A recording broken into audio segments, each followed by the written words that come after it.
자, 오늘은 우리가 풀벌레 소리 가득 차 있었다라는 시를 볼 건데요. 자, 이 시가 되게 슬퍼요. 그쵸? 이 시가 또 교과서에는 많이 없지만 여기저기서 많이 출제가 되는 시이거든요. 그래서 우리 친구들도 이번에 시험 대비를 하면서 보고 있지만 앞으로도 알고 있으면 굉장히 도움이 많이 되는 시일 거예요. 자, 일단 여러분 우리 제목부터 봅시다. 자, 언제나 시는 제목부터 읽는 거예요. 자, 이 오른쪽에 쌤이 맨날 적어 놓습니다. 자, 풀벌레 소리가 가득 차 있었다라는 거죠.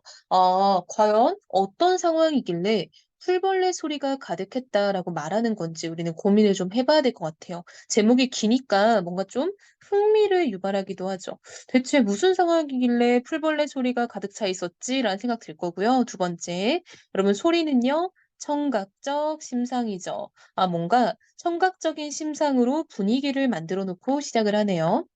우리 집도 아니고 일갓집도 아닌 집. 여러분 일갓집은 이제 친척집을 말하는 거예요.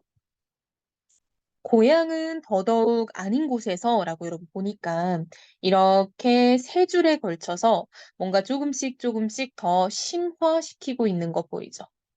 우리 집도 아니고 친척집도 아니고 심지어는 고향도 아닌 그런 곳에서 아버지의 침상 없는 최후의 밤은 풀벌레 소리 가득 차 있었다라고 되어 있죠.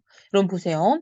아버지의 최후의 밤이라는 건 뭘 의미하는 거겠어? 그렇지.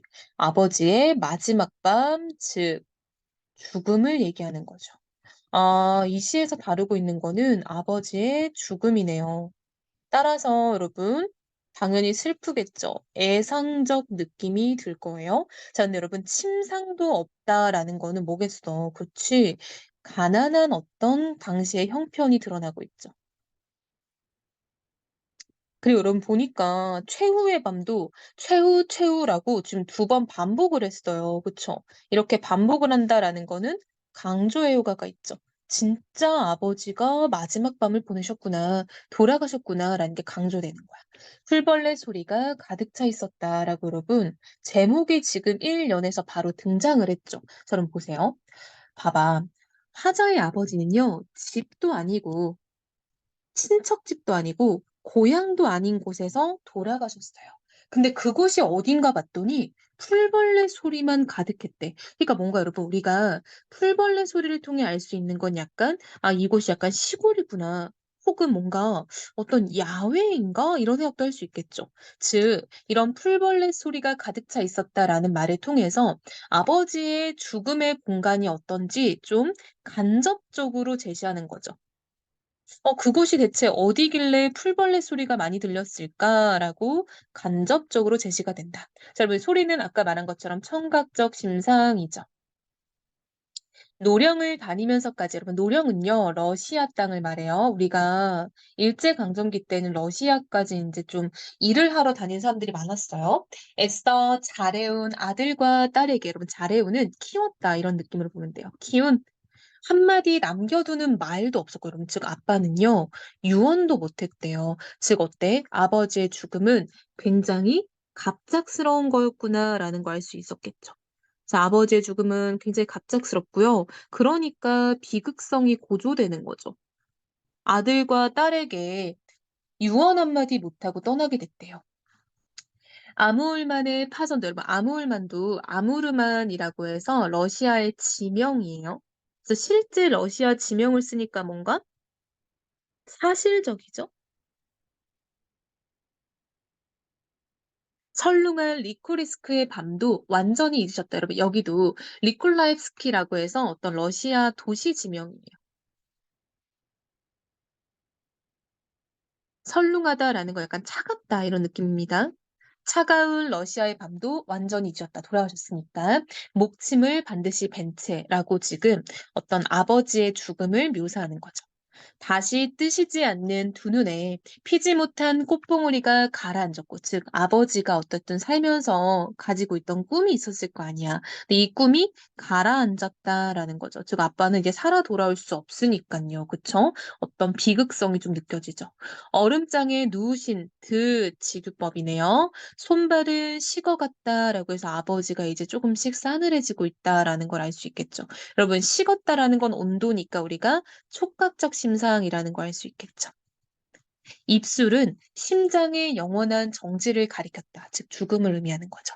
때늦은 의원이 아무 말 없이 돌아간 뒤, 즉 아버지가 돌아가시고 나서 이제 병원에 의사가 온 거죠. 이웃 늙은이 손으로 눈빛 무명은 고용이 낯을 덮었다. 여러분 이 미명이요.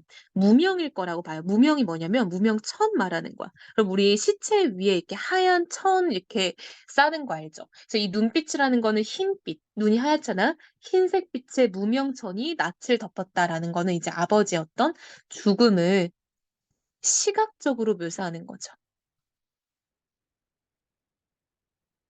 우리는 머리맡에 엎드려. 우리는 이제 화자를 포함한 어떤 그 자식들을 말하는 거겠죠? 화자. 있는 대로의 울음을 다 울었고, 여러분, 다도 원래는 다만 되는데, 시적 허용으로 늘려 쓰고 있죠. 즉, 강조하는 효과가 생기네요. 아버지의 침상 없는 최후의 밤은 풀벌레 소리 가득 차 있었다라고 여러분. 앞에서 우리 1년에서 봤던 내용이 다시 한번 반복되고 있다라는 거 알 수 있죠.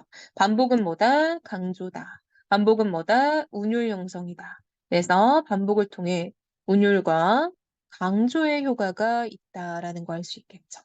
즉 봐봐요 여러분. 지금 아버지가 돌아가시면은 굉장히 자식 입장에서 슬프겠죠. 근데 슬프다 이러는 감정의 표현이 전혀 없어요. 그쵸? 즉 이런 걸 우리가 뭐라고 하냐면 감정이 절제되었다라고 말하는 거야.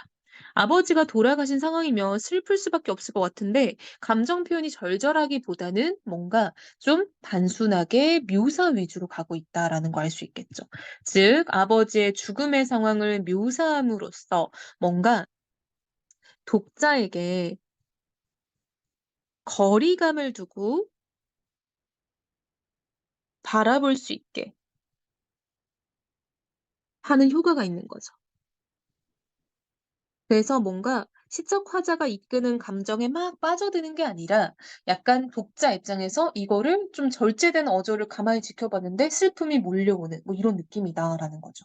그래서 굉장히 비극적인 내용의 시다라는 걸 알 수 있어요. 그래서 아버지의 죽음을 소재로 지금 화자가 아버지가 돌아가신 날 밤에 느꼈던 어떤 슬픔이 드러나 있는 시라고 볼 수 있겠죠. 자, 여러분. 영상이 끝나도 꼭 다시 한번 읽어보면서 질문이 있으면 질문을 꼭 해봅시다.